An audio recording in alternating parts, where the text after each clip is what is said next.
Hey, welcome back to Crimes and Closets. This is Christy in my closet in St. Louis. And this is Beth in my closet in North Carolina. Happy Monday, Beth. Happy Monday. Happy New Year. Officially, we're back together. The band is back together. The band is finally back together. My gosh.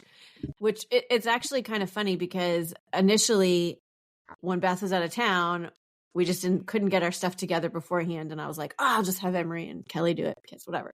And then we recorded with Kelly a chit chat. For the Patreon, yep. For the Patreon. And we totally, literally forgot to do an intro for the next episode. And I was like on a plane going to Miami like, hey, we never recorded an intro.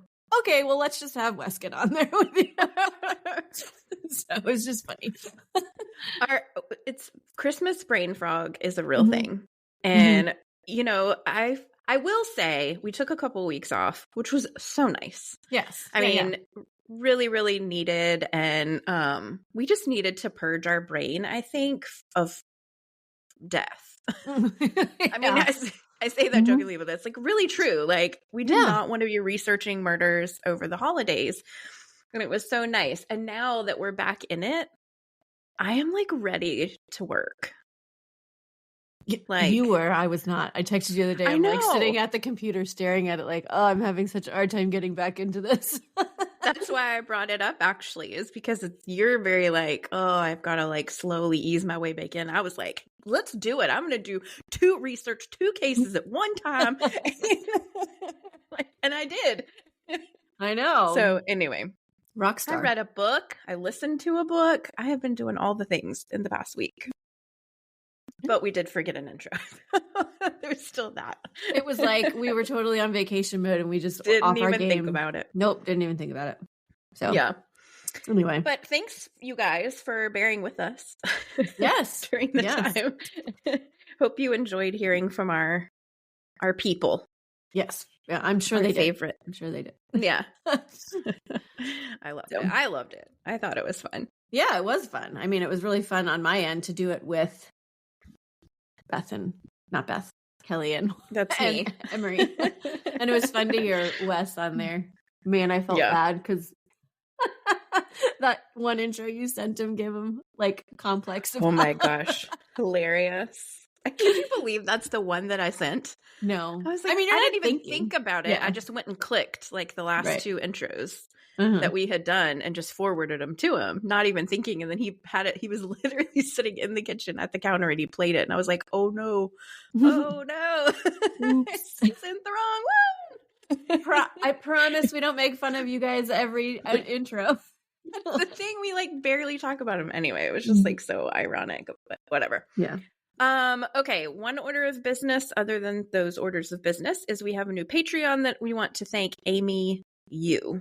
Thank you so much. We have gotten a lot of new patrons over there, which is super fun. Yes. Thank you, Amy. Appreciate you joining the closet. We do indeed. And there is a crime case that I am doing that comes out on Friday. So, whoa, it's already coming this out. week is a good time. It's already the 3rd week. Yeah. Dang. Where have I been? I've been gone. January. You have been gone. You have been a busy bee since like Christmas. Right before Christmas, you came here. And ever since then, you're just like jet setting. Go. Yeah, you need to calm down. I'm slowing down now. I'm slowing down. Emery will travel for work, but I think my next official trip that is planned is May. Okay. So, yeah. Anyway. And I have 2 in May. Crime Con, since it's the end of May. Oh, gosh. And Kelly's induction into the Hall of Fame at her school. Oh, that's right. Wait, is she going to hear this? It's a surprise, right? She doesn't listen. No, it's not a surprise. And she doesn't listen. Her mom made fun of her, actually, for not listening. She's like, you don't listen to your best friend's podcast? She's like, Mom, I don't listen to podcasts. That's fine. Our husbands don't. Yeah. So, anyway, I have one more thing. All right. Well, that is... Okay. Sorry, it sounds like we're on a delay, so if this is screwing up for you guys, then sorry about that. But I wanted to mention I mean, I don't even know if we're supposed to mention this, but we have a listener / friend that started her own podcast, and she has her first episode out. So, oh, that's right. Our friend Stevie. Yes. So go over and check her out. It's called Civil War and Ghost Stories. And I know you can find it on Spotify because that's where I'm at, but I'm sure it can be found elsewhere as well. So. Correct. Yes. So we will definitely be tuning in. Sweet Stevie. She's got a great voice. She has the voice for podcasting, as one would say. So yeah, go support her. Let us know what you think. All right. Well, if that's all, then I've got a crime for you. I love it. Let's hear it.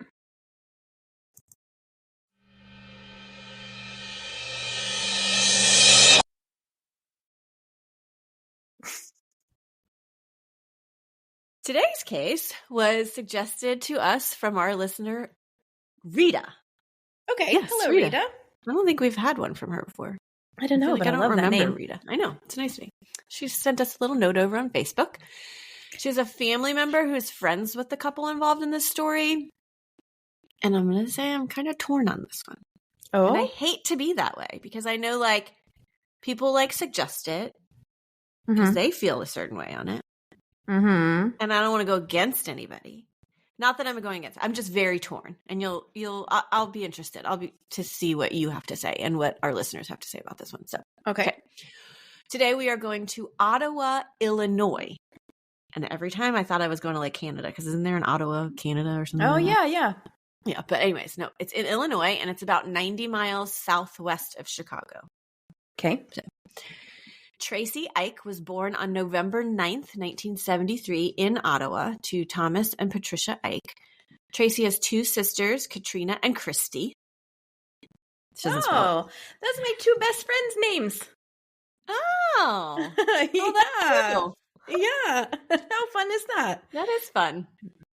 In 1994, Tracy had a son, Josh, but the relationship with his father doesn't work out. Tracy then meets someone else, or meets and marries Kenneth Cusick on February 5th, 1998 in Las Vegas. Okay. So a Vegas wedding, baby. Vegas. Yes, it is a Vegas wedding and not a whole lot of detail on this background. So I'm just giving you what I got. Kenneth was a firefighter / EMT and he owned a local bar called Kenny's Tap. Kind of want to go now. Well, no, I don't really want to go, but just because you want to go places that are in our cases, like, oh, let's go take a picture in front of the house. Let's go to here, whatever. Yeah. Sometimes it's creepy to do that. Yeah. About a year later, in 1999, the two added another child to the mix, a daughter named Casey. Tracy worked in the activities department at the Pavilion of Ottawa, which is a nursing home. Okay. So, I guess she just planned all the activities for them. Yep, she did bingo. Oh, yes. Yeah, that's true. That's what in my head I see. Right, yeah. Yeah, true. From the perspective of outsiders, they appeared to have a very happy life. On January 17th, 2006, Kenneth would call 911 because he discovered Tracy in the downstairs bathroom, unresponsive with her head in the toilet. Uh-oh. When emergency personnel arrived, Tracy is in the hallway outside of the bathroom, and it comes out later that when Kenneth found her, he took her out of the bathroom, laid her in the hallway to check for vitals, and then he said she did not have a pulse and was already gone because he's a firefighter EMT. Okay, so makes sense. Kind of, yes, it does make sense that he would do something like that. Just hours before this, at 10 p.m. the night before, Tracy had called her sister Katrina. She is very upset because her and Kenneth had been arguing, and she said that her heart was hurting. Oh, was one of the statements she made. That's sad. I don't like that. I know. She also had told her that she had had a couple of Bloody Marys and was then going to go to sleep. So she called Katrina to kind of complain, get things off her chest, and was like, now I'm going to go to bed. Had a couple drinks, up in her feels. Yeah, exactly. We've all done that, I feel like. So what I'm about to say has not been verified. And it's been very, very clearly stated that it hasn't been verified. But Katrina also states that it is possible that Kenneth is having an affair and that they had been in an argument a few years prior to this, and Kenneth pushed Tracy down the stairs and she hurt her back. Yikes. So she did have a back injury. So this is entirely possible, but it might not be as like sinister as we're all thinking. Like, pushed her maybe and she fell down the stairs, but not necessarily like pushed her to push her down the stairs. You know what I'm saying? I don't know. But I don't know. I don't know how the back injury occurred. She's the one saying this. I haven't read that anywhere else except that she had a back injury. Okay. Nothing helped her at that time. Like going to the chiropractor, trying to get like, therapy and stuff like that. Nothing was helping. So she turned to painkillers and began using them more than she should. So I've seen in multiple sources that Tracy got addicted to these painkillers and that she, was just using, and it was methadone that she was using. Oh, yeah. And I guess methadone hadn't actually been prescribed to her, I read in one source, because it's a really heavy, like strong painkiller, and it's typically used to kick like a heroin addict, right? Addiction. So I don't know where she was getting it. If she was getting off the street, I don't know. Katrina said that Tracy was just waiting to secure a new job and that she was going to then leave Kenneth. Oh, okay. But again, this is all things that Katrina's saying, but nobody else, I don't think, heard that kind of stuff from Tracy. So again, that's why I'm saying it's not verified. Okay. But the methadone was verified, that she was using it. Just, I'm not sure how she heard her back. So, okay. Okay. Police questioned Kenneth for several hours, and in his statement, he says he came down the stairs. So he was in the bedroom upstairs, and I guess it was common for her to sleep downstairs. So they were probably having issues, or maybe he was a terrible snorer. Who knows? But he came down the stairs, and he saw her in the toilet or in the bathroom on all fours with her face floating in the water. Okay. That's some high water. Thank you. He took her in the hallway, couldn't find a pulse. And he does state in that interview that they were in a rough patch and the two were just coexisting at the time. An autopsy would be done and it would reveal that the cause of death was drowning. Wow. She had alcohol and methadone in her system, and the manner of death was ruled undetermined. Okay. Which says a lot because they cannot determine if it was accidental or homicide. In the autopsy photos, there was an abrasion underneath her chin and tiny diamond-shaped cuts on her forehead. And like some her face was pushed into the... I was literally going to ask you, is there anything on her neck from like the toilet seat? Okay, so there's something under her chin. There are things, there's more that will be discovered later, but currently all we know is that the chin, the diamond-shaped cuts on her forehead, and then there were marks on her which they thought were really weird. Because, I mean, I don't know. What? And it's because I don't think it's like he would pull her from her ankles to get her out of the bathroom. Well, I don't know. Because clearly I don't know, like, the makeup of the bathroom. Was that the only way he could have gotten her out of it? Like, once he got her head out of the toilet, was that the only way he could have gotten her out? I don't know. Or if she were kicking, like if she's being drowned and struggling and she's kicking with her legs. Yeah, that's true. True. Good point. So nothing more really comes of this case for years. Because it's like they don't really know. They can't prove either way. The manner of death isn't said a homicide, so they're not really investigating much. Because it's not saying it's a homicide. Nothing to prove either way. No charges to bring. So it's assumed that she mixed methadone and alcohol, went to get sick in the toilet, and accidentally drowned, is the assumption. Okay. Were they very high levels of methadone and alcohol? Like, I'll get to that. Okay. After a change in hands in the police department and in the prosecutor's office, they were determined to figure this out. And investigators went out and bought the exact same toilet and tried to recreate the drowning. And no matter how they tried to do it, they could not recreate someone drowning in a toilet without outside pressure on them. Once you would pass out or become unconscious, you would automatically fall backwards and you would come out of the toilet. So right, that makes sense. Yes, it does. And I did not do this, but I really wanted to be like, but I couldn't recreate me passing out. You know, but like if your body goes limp, I would imagine like, yes, you would just come out and just fall backwards. Anyway, they also contacted a forensic plumbing engineer. I don't know if you've ever heard of this, but never. Clearly there's a path for everyone. I was going to say, and you went to what college, sir? Right. Well, I mean, truly, I guess this guy was just a plumber and then I don't know, then maybe studied forensics. I don't know, but he's Anyway, forensic plumbing engineer. It is niche. It is a niche. And this guy had been involved in a case from years earlier in Wisconsin where a woman was found dead in her toilet, pretty much the same way.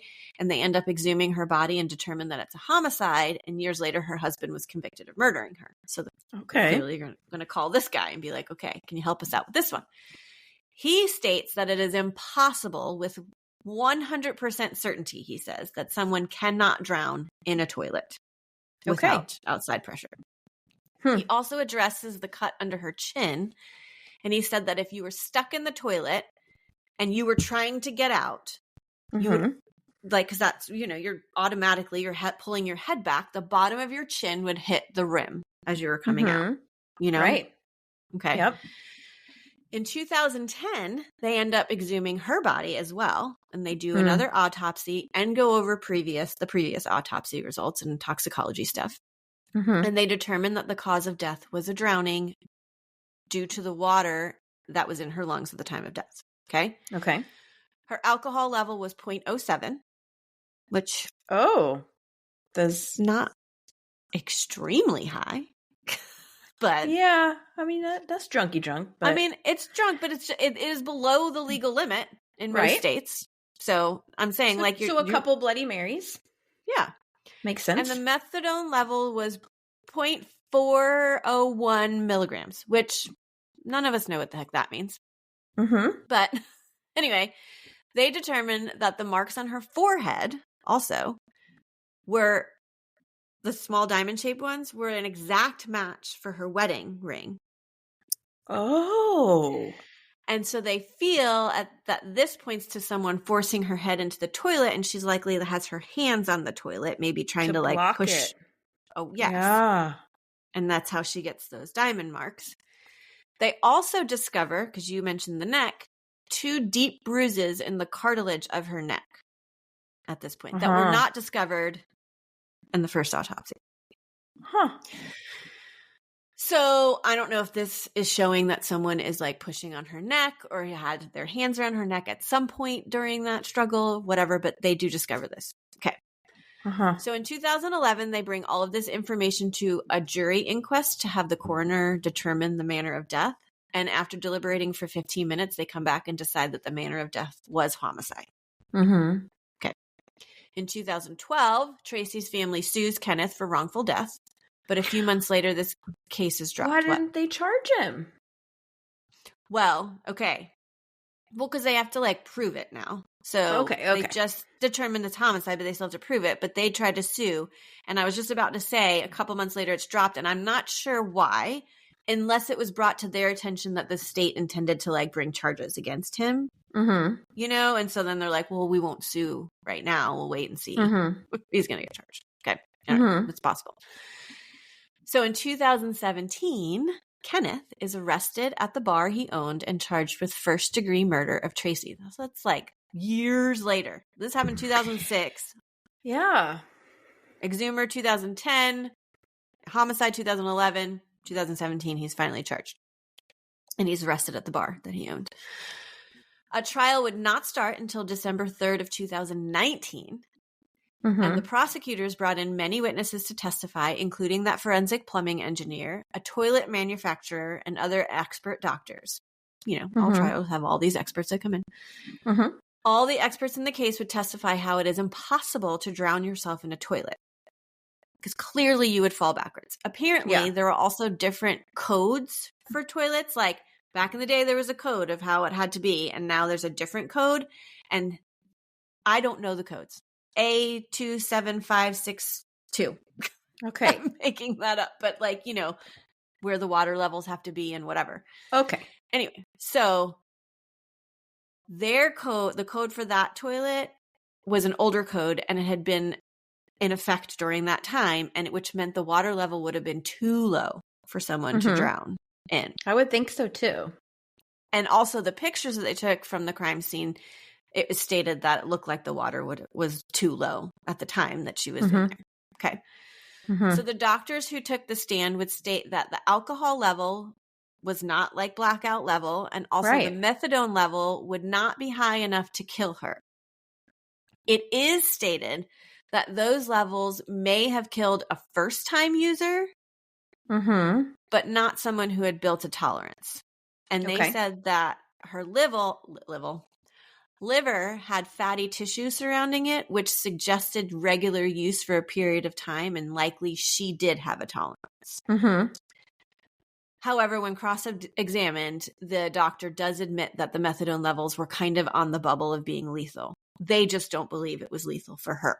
Right. Okay. Well, and also being combined too. Like, it's one thing to just take the methadone by itself or take the alcohol by itself, but when they're put together, like. Right. Yes. Yes, you're right. A neighbor also testifies in the trial that she saw the toilet Tracy was found in a dumpster outside the Cusick home days after the death. And it is stated that he went home hours after, took it out, and put it in this dumpster and like barricaded the bathroom. Anyway. Why? Nobody knows because nobody investigated it. She came and testified that she told police, but police didn't do anything about it. So like the dumpster's gone, the toilet's gone, like nothing was ever investigated into that. So apparently the reason they had the dumpster was they were working on their floors and getting them pulled out. And so that just happened to be there. They had rented one. They had a leaky dishwasher or something like that. So anyway, like I said she informed the police, but no one ever came out to investigate that. But I don't know why you would get rid of that unless there was some sort of evidence on it that I don't know that he did. Yeah, or devil's advocate, you're just like, I'm never using this toilet again. My wife drowned in this toilet. Right. I need it gone. Right, but like hours after, like that's the first thing you come home after your wife is pronounced dead, and like you come home and you're like, I'm gonna pull it out now. Yeah, you know, like I keep feeling like, let's block this off. No one's going in here, and as soon as I can, I'm getting someone out here to put a new one in there. Right. You know, because you're just ripping a toilet and leaving a hole now. Right. Right. So it's true. Okay. So then the defense starts their case, and their doctor clearly is going to disagree with everything that everybody else says. They disagree with the autopsies. They state that they put too much emphasis on the water in Tracy's lungs at the time. They don't believe it was drowning. So yes, in all drowning cases, you find fluid in lungs, but I guess fluid can be found in lungs of a person who also overdoses. Which I didn't know. I've never heard of that. Yeah. Interesting. They believe that her levels were toxic and mixed with the alcohol proved to be lethal. And as for the bruises on her neck, they state that those could have occurred posthumously.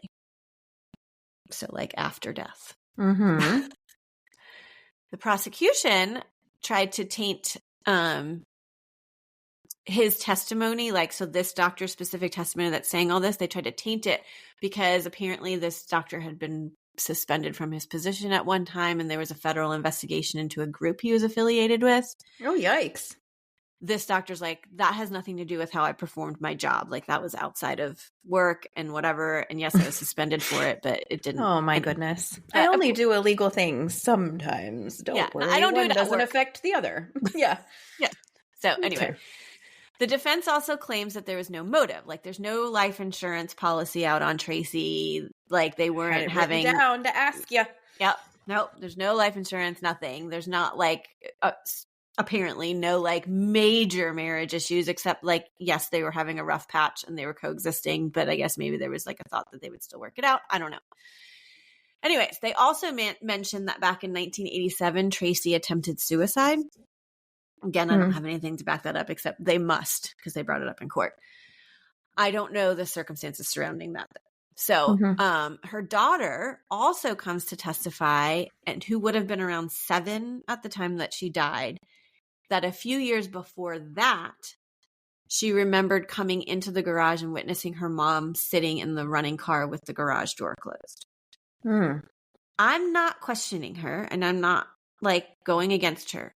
But if she was 7 at the time of the death and she's saying this was a few years before that, she'd have been really little when that occurred. Like, and I just feel 4 like or 5. It wouldn't even seem weird to you. You wouldn't know what they were doing. Right. That. And just like, I don't know, like you would just remember that. I feel like a lot of like memories from then, but I don't know, maybe something major happened surrounding it and that's why she remembers it. Anyway. True. Okay. Also, her son, not the biological son of Kenneth, right, was around 11 at the time of her death. He testifies that he remembered working on a school project with his mom that night, and then they watched a movie together. And after he went to bed, he had what he felt was an undisturbed night's sleep. And the next morning when he woke up, he remembers Kenneth telling him to stay in his room for a while.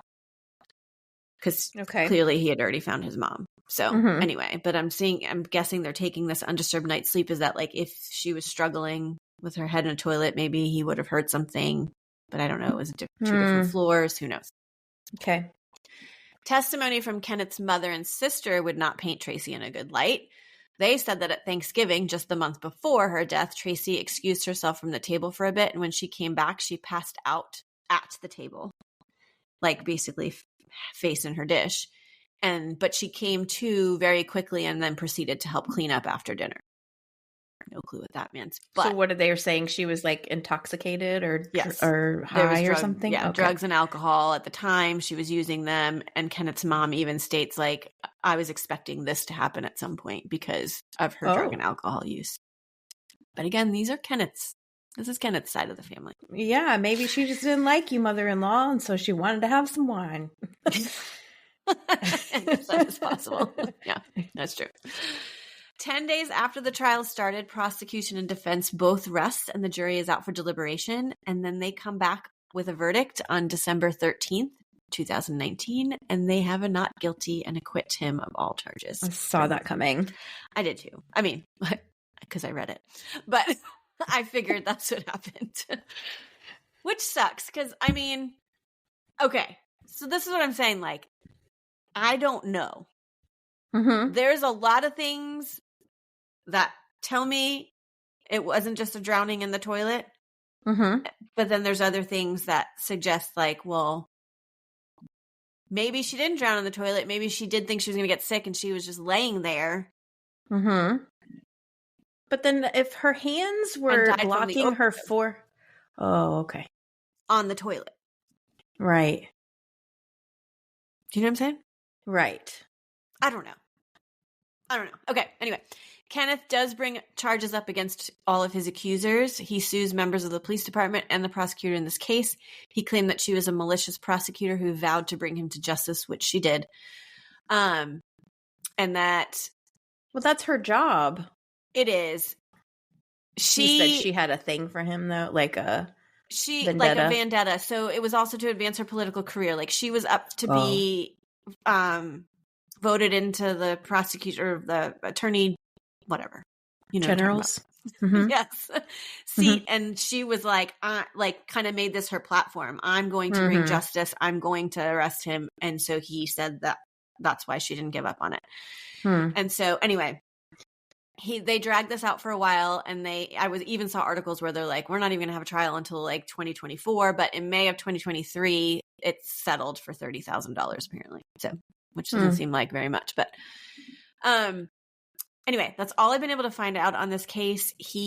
Kenneth was awarded non-duty disability pension, and that means that he receives 50% of his salary, which some people are pretty annoyed at because they're like, they believe he killed her and that he shouldn't get any money from his pension. But anyway, but he was found not guilty. He was found not guilty. So yeah, so you can't take away his. Well, okay, so I think at the time that he got that determination, it hadn't been determined that he was not guilty yet. And so people were like pissed about it, like he killed his wife, you shouldn't get it. I don't know the timing of it, but I think that's what it was. It also is stated that he did not try to resuscitate her at the time. And that's like his job. I mean, he was a firefighter EMT. It's also stated that he should never have taken her out of the toilet. Yeah, so I find that weird though, because that's when you call 911, the first thing they tell you to do is lay them flat on their back. Right. Like roll them over, lay them flat on their back, make sure their airways are clear. Here, I'll walk you through CPR. So him doing that is standard. Well, and a natural reaction, I would imagine, being what he's in, like the field. He was a firefighter EMT. Like it's what he would have done if he had come to that scene. So, and probably knows that's what they would have said. So those statements, even the like firefighters and stuff like that did come, they were like, protocol was followed like the way it should have been. So I don't know. But clearly people are going to have opinions on it because they moved like a possible murder victim. And now they didn't see where she was and how she was, which I get.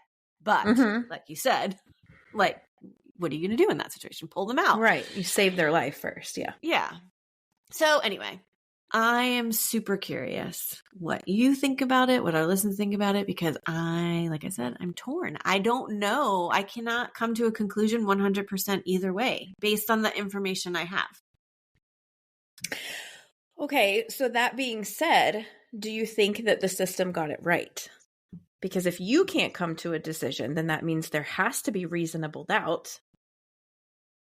Yeah, I mean, I guess he so. Should have been found not guilty. I guess so.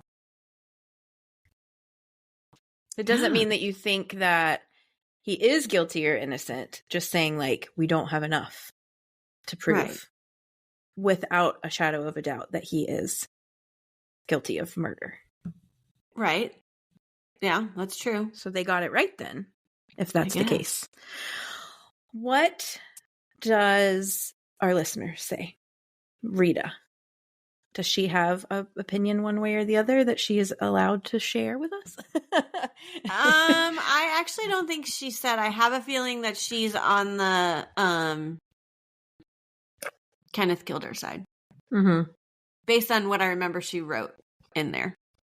Because the person her family member who is affiliated is still friends with Kenneth. Because I was like, oh, will they talk to us? And she's like, probably not. Right. But her sister might, because her sister's done like other podcasts and whatever. Oh. And I said, I asked for information, but I didn't get it. And then I tried to find her like on like Facebook or whatever. Anyway, I couldn't find her to like ask her if she wanted to be a part of this. So based on those responses, I feel like, yes, she believes that Kenneth killed her. I mean, I will say the fact, I don't think that she accidentally drowned. I don't either. And I don't think that she OD'd. I think those are extremely unlikely. Yeah. And she had fluid in her lungs, so one of them she's drowned or she's OD'd. But you don't think it was accidental? No, I said I don't think she accidentally drowned. Right. Yeah. But I agree that there's probably not enough to prove it. Yeah. That's what I'm saying. I'm so torn because I don't believe that it was an accident. I do believe that he had something to do with it, but it's hard to say 100% how it happened. Right. I mean, we have our hard and fast rule. There are no coincidences in murder. So there's a lot of coincidences in this situation with her. I mean, she had signs of a struggle and a fight on her person. Yeah. So that right there is, if you just pass out and die, you're not going to have bruises. You're not. You're just not. Yeah. I mean, maybe one, like if you were already over the toilet and you hit yourself, like you might have some. I don't know. But not to the extent that she had them. Right. And why would the, even if the bruises in her cartilage were done posthumously, like who's grabbing her by her neck? Yeah. Did he pick her up by her neck?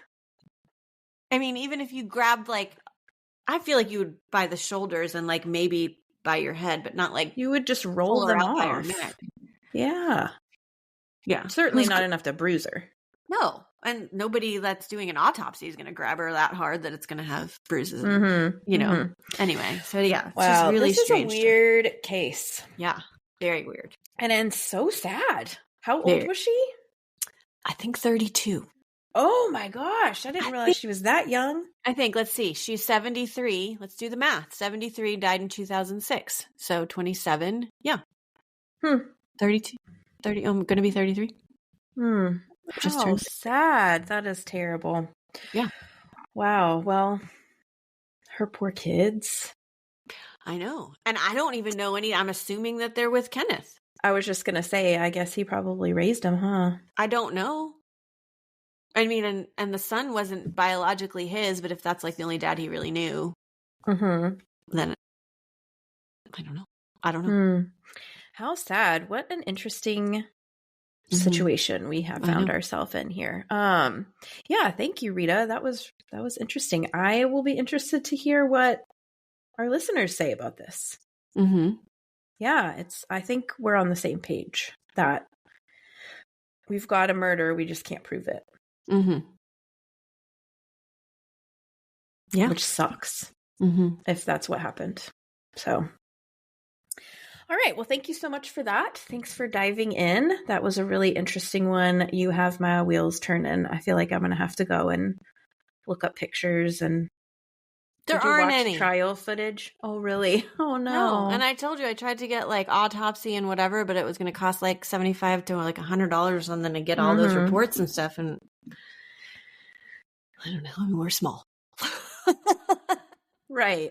Well, and you saw what it said anyways, because it was reported on. So yeah, it would have been redundant at that point. But yeah, wow. Okay, well, write us in, guys. Come and find us on social or send us an email or something and let us know what you think. And Rita, let us know what you think as well. And yeah, thank you guys so much for listening. Thank you, Christy, for another great Monday case. Great. It's not a nice word. Interesting and tragic and sad and confusing. Yes, case. Very. Thank you for that. We hope you guys like what you hear. If you do, we have a Patreon. There's some fun stuff going on over there. You are welcome to join us for just $3 a month. And it's a fun Christmas present. It's not Christmas. Christmas already happened. It's a fun New Year's present. You're always good at remembering that stuff. I'm the one that messed that up. I did remember just after I said it. Right. Yeah. I looked at the calendar after I said it. So yeah, we're in January. I'm here. Yeah. So come let us know what you think, and we appreciate you. We'll see you next Monday. And always remember, the world is scary. People suck. Hide in your closet.